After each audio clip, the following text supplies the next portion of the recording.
क्या आप full stack developer बनना चाहते हैं ताकि एक डेवलपमेंट प्रोजेक्ट में इन्वॉल्व्ड सारी टेक्निक्स में मास्टर हो सके, ताकि आप बहुत तेजी से एक प्रोटोटाइप बना सके।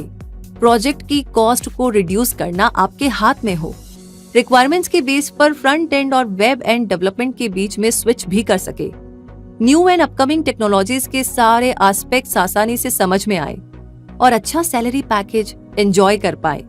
क्योंकि आज सॉफ्टवेयर डेवलपमेंट इंडस्ट्री में फुल स्टैक डेवलपर्स की हाई डिमांड है, तो फिर आपका फुल स्टैक डेवलपर बनने का इरादा रखना तो बनता ही है। और फिर इतने सारे एडवांटेजेस जानने के बाद तो आप सॉफ्टवेयर प्रोग्रामिंग के इस दुनिया में फुल स्टैक डेवलपर बनने के लिए तैयार भी हो गए होंगे। लेकिन क्या आप इसके बारे में यानी फुल स्टैक डेवलपमेंट के बारे में जानते हैं?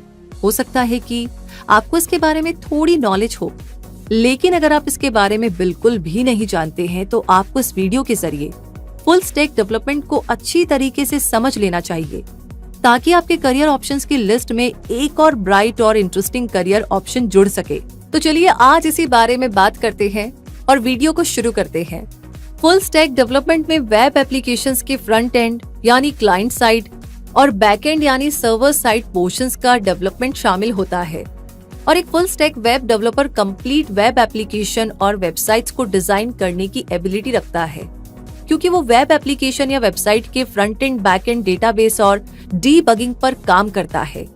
ये फुल स्टैक डेवलपर्स ऐसे ऑलराउंडर्स होते हैं जो बहुत सारी स्किल्स में मास्टर होते हैं और उन स्किल्स का यूज करके एक प्रोजेक्ट को इंडिपेंडेंटली कंप्लीट करते हैं। तो आइए अब front end and back and को वन बाय वन समझते हैं, जिसमें पहले बात करते हैं फ्रंट एंड की। फ्रंट एंड वेबसाइट और वेब एप्लीकेशन का विजिबल पार्ट होता है जो यूजर एक्सपीरियंस के लिए रिस्पॉन्सिबल होता है, क्योंकि यूजर डायरेक्टली वेबसाइट और वेब एप्लीकेशन के फ्रंट एंड पोर्शन से इंटरैक्ट करता है। एक वेब पेज पर लोगो, सर्च बार, बटन्स और ओवरऑल लेआउट सब कुछ फ्रंट एंड में ही आता है और फ्रंट एंड डेवलपर वेबसाइट के लुक और फील का इंचार्ज होता है। इसकी जिम्मेदारी ये अश्योर करना भी होता है कि वेबसाइट हर डिवाइस पर यानी कि फोन्स पर, टैबलेट्स पर और कंप्यूटर स्क्रीन्स पर अच्छी दिखाई दे। फ्रंट एंड पोर्शन जिन लैंग्वेजेस से मिलकर बना है वो है HTML। HTML यानी हाइपर टेक्स्ट मार्कअप लैंग्वेज, जो वेब पेजेस के फ्रंट एंड पोर्शन को डिजाइन करने में यूज की जाती है। CSS यानी कैस्केडिंग स्टाइल शीट्स, जो कि एक डिजाइन लैंग्वेज है और वेब पेजेस को प्रेजेंटेबल बनाने के प्रोसेस को सिंप्लीफाई करती है। जावास्क्रिप्ट, ये ऐसी स्क्रिप्टिंग लैंग्वेज है जो साइट को यूजर के लिए इंटरैक्टिव बनाती है। इन लैंग्वेजेस के अलावा फ्रेमवर्क्स और लाइब्रेरीज भी होती हैं जो कुछ इस तरीके से काम करते हैं जैसे ब्रेड पर बटर और जैम करते हैं, यानी उसे और भी ज्यादा टेस्टी बना देते हैं, क्योंकि ये परफॉर्मेंस को बेहतर बनाने में हेल्प करते हैं, टाइम बचाते हैं, एफर्ट्स को रिड्यूस कराते हैं, फ्लेक्सिबिलिटी लाते हैं। इसलिए अब जान लेते हैं लाइब्रेरीज और फ्रेमवर्क्स के बारे में। फ्रेमवर्क सॉफ्टवेयर रिसोर्सेज और टूल्स का ऐसा सेट होता है जिसके जरिए developers web applications, web services और वेबसाइट को बिल्ड और मैनेज करते हैं। और लाइब्रेरी स्पेसिफिक फंक्शनैलिटी के लिए हेल्पर फंक्शंस, ऑब्जेक्ट्स और मॉड्यूल्स का सेट प्रोवाइड कराती है। फ्रंट एंड में अवेलेबल फ्रेमवर्क्स और लाइब्रेरीज ये हैं। AngularJS, ये एक JavaScript open source front end framework है जो mainly single page web application को डेवलप करने में यूज होता है। ये स्टैटिक HTML को डायनेमिक HTML में चेंज करता है। इसे कोई भी यूज कर सकता है और चेंज भी कर सकता है। बूटस्ट्रैप, ये रेस्पॉन्सिव वेबसाइट और वेब एप्लीकेशंस क्रिएट करने के लिए एक फ्री और ओपन सोर्स टूल कलेक्शन है। React.js, ये यूजर इंटरफेसेस बिल्ड करने के लिए एक एफिशिएंट और फ्लेक्सिबल जावास्क्रिप्ट लाइब्रेरी है जो एप्लीकेशन के केवल व्यू लेयर के लिए रिस्पॉन्सिबल होती है। jQuery, ये एक ओपन सोर्स जावास्क्रिप्ट लाइब्रेरी है जो HTML और CSS डॉक्यूमेंट के बीच इंटरैक्शन को सिंप्लीफाई करती है। SASS यानी कि SAS, ये सबसे ज्यादा रिलायबल और मैच्योर CSS एक्सटेंशन लैंग्वेज है जो किसी साइट के एग्जिस्टिंग CSS की फंक्शनैलिटी को एक्सटेंड करने के लिए यूज होती है। इसी तरह कुछ और लाइब्रेरीज और फ्रेमवर्क्स में फाउंडेशन, Backbone.js और Express.js शामिल हैं। तो ये तो हुई फ्रंट एंड की बात और अब आगे जान लेते हैं बैक एंड के बारे में। इसमें वेब एप्लीकेशन और वेबसाइट का सर्वर साइड आता है और इसका प्राइमरी फोकस इसी पर होता है कि वेबसाइट कैसे काम करती है। इसमें एप्लीकेशन का वो पार्ट आता है जिसे यूजर नहीं देखता। एक बैकएंड डेवलपर वेबसाइट के लॉजिक पर, सर्वर्स क्रिएट करने पर और डेटाबेस और एपीआई के साथ काम करने पर फोकस करता है। बैकएंड पोर्शन में यूज होने वाली लैंग्वेजेस हैं PHP। ये एक सर्वर साइड स्क्रिप्टिंग लैंग्वेज है जो स्पेसिफिकली वेब डेवलपमेंट के लिए डिजाइन की गई है। C++ जो कि एक जनरल पर्पस प्रोग्रामिंग लैंग्वेज है और कॉम्पिटिटिव प्रोग्रामिंग में बहुत यूज होती है। जावा, ये मोस्ट पॉपुलर प्रोग्रामिंग लैंग्वेज और प्लेटफॉर्म है और हाईली स्केलेबल भी है। जावास्क्रिप्ट, ये लैंग्वेज फ्रंट एंड और बैक एंड प्रोग्रामिंग लैंग्वेज के रूप में यूज की जाती है। पाइथन, ये प्रोग्रामिंग लैंग्वेज वर्क स्पीड को बढ़ाती है और सिस्टम्स को ज्यादा एफिशिएंटली इंटीग्रेट करने में हेल्प करती है। इनके अलावा C#, रूबी, रीसेट, गो भी बैकएंड लैंग्वेजेस होती हैं। और अब जान लेते हैं बैकएंड के लिए यूजफुल फ्रेमवर्क्स के बारे में। ये framework server side programming languages की लाइब्रेरीज होती हैं जो किसी साइट के बैकएंड स्ट्रक्चर को कंस्ट्रक्ट करती हैं। ये है Node.js।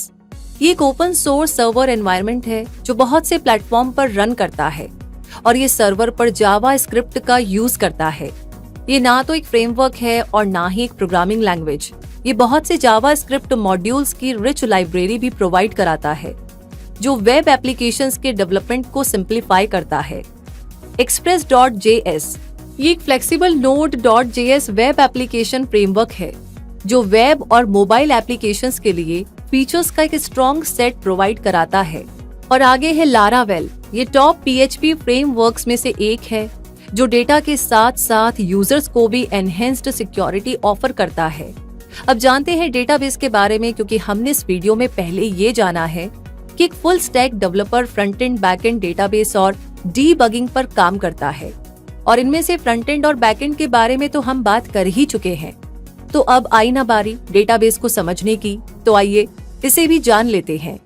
क्योंकि हर सॉफ्टवेयर प्रोडक्ट को डेटा स्टोर करने के लिए एक डेटाबेस की जरूरत पड़ती है और ये डेटाबेस इंटर रिलेटेड डेटा का ऐसा कलेक्शन होता है जो डेटाबेस से डेटा के एफिशिएंट रिट्रीवल, इंसर्शन और डिलीशन में हेल्प करता है और डेटा को टेबल्स, व्यूज और रिपोर्ट्स की फॉर्म में ऑर्गेनाइज करता है। ऐसे कुछ डेटाबेस हैं। ओरेकल, ये ऐसे डेटा का कलेक्शन है जो एक यूनिट के रूप में ट्रीट किया जाता है। इसका पर्पस क्वेरी रिलेटेड इंफॉर्मेशन को स्टोर और रिट्रीव करना होता है। MongoDB, ये एक ओपन सोर्स NoSQL यानी non relational database management program है और NoSQL ट्रेडिशनल रिलेशन डेटाबेस के ऑल्टरनेटिव के रूप में यूज होता है। ये डेटाबेस डिस्ट्रीब्यूटेड डेटा के लार्ज सेट्स के साथ वर्किंग में बहुत ही यूजफुल रहते हैं। SQL यानी स्ट्रक्चर्ड क्वेरी लैंग्वेज, एक स्टैंडर्ड डेटाबेस लैंग्वेज है जो रिलेशनल डेटाबेस को क्रिएट, मेंटेन और रिट्रीव करने में यूज होती है। और अब फुल स्टैक डेवलपमेंट के लास्ट पॉइंट की बात करते हैं, यानी डीबगिंग की। सॉफ्टवेयर प्रोग्राम्स डेवलपमेंट प्रोसेस के दौरान heavy testing, updating, trouble shooting और मेंटेनेंस से गुजरते हैं और सॉफ्टवेयर में यूजुअली एरर्स और बग्स होते हैं जिन्हें रिमूव किया जाता है। ऐसे में डीबगिंग ही वो प्रोसेस है जो सॉफ्टवेयर में बग को फिक्स करता है। इसमें एरर्स को आइडेंटिफाई करना, एनालाइज करना और रिमूव करना आता है। एक फुल स्टैक डेवलपर बनने के लिए इनके अलावा टेस्टिंग, वर्जन कंट्रोल और प्रॉब्लम सॉल्विंग स्किल्स का होना भी जरूरी है। टेस्टिंग में कोड के लिए टेस्ट लिखना आता है और वर्जन कंट्रोल प्रोजेक्ट के कोड में चेंजेस को ट्रैक और मैनेज करने का एक तरीका होता है। और प्रॉब्लम सॉल्विंग इसके लिए सिखाती है कि प्रॉब्लम को कैसे टैकल किया जाए, उसे स्मॉलर मैनेजेबल पीसेस में कैसे ब्रेक किया जाए और वेब एप्लीकेशंस में इश्यूज को कैसे ट्रबल शूट किया जाए। और अगर इस एरिया में उतरने से पहले फुल स्टैक डेवलपर्स की सैलरी को आप जानना चाहते हैं तो आपको बता देते हैं कि फुल स्टैक डेवलपर की average salary around 6 lakh per annum हुआ करती है और टाटा कंसल्टेंसी सर्विसेज, IBM, वासार लैब्स, रिपोर्ट गार्डन और एक्सेंचर जैसी top companies full stack developer को रिक्रूट करती हैं। और इसी के साथ फुल स्टैक डेवलपमेंट पर बेस्ड ये वीडियो यहीं पर पूरा होता है। ये जानकारी, ये वीडियो आपको कैसा लगा कमेंट बॉक्स में लिख करके जरूर बताइएगा। कोई और सवाल है जिसके बारे में आप काफी दिनों से सोच रहे हैं तो अपना वो सवाल हमें लिख भेजिए। हमारी पूरी टीम रिसर्च करके और अच्छी खासी मेहनत एक वीडियो को बनाने में लगती है, इसलिए थोड़ा इंतजार आपको करना होगा। तो बस सवाल लिख भेजिए और इंतजार कीजिए अपने सवाल के जवाब का। बाकी इसी के साथ हमेशा ऐसी जानकारियां आपको समय समय पर मिलती रहे। और अभी तक आपने हमारे चैनल को सब्सक्राइब नहीं किया है तो क्विक सपोर्ट चैनल को सब्सक्राइब करके बेल आइकन को प्रेस कर दीजिए, ताकि कोई भी जानकारी, कोई भी नोटिफिकेशन आप कभी भी मिस ना करें। रूबी आप सभी के लिए कहेगी धन्यवाद। मिलते हैं बहुत जल्दी ही नई जानकारी के साथ।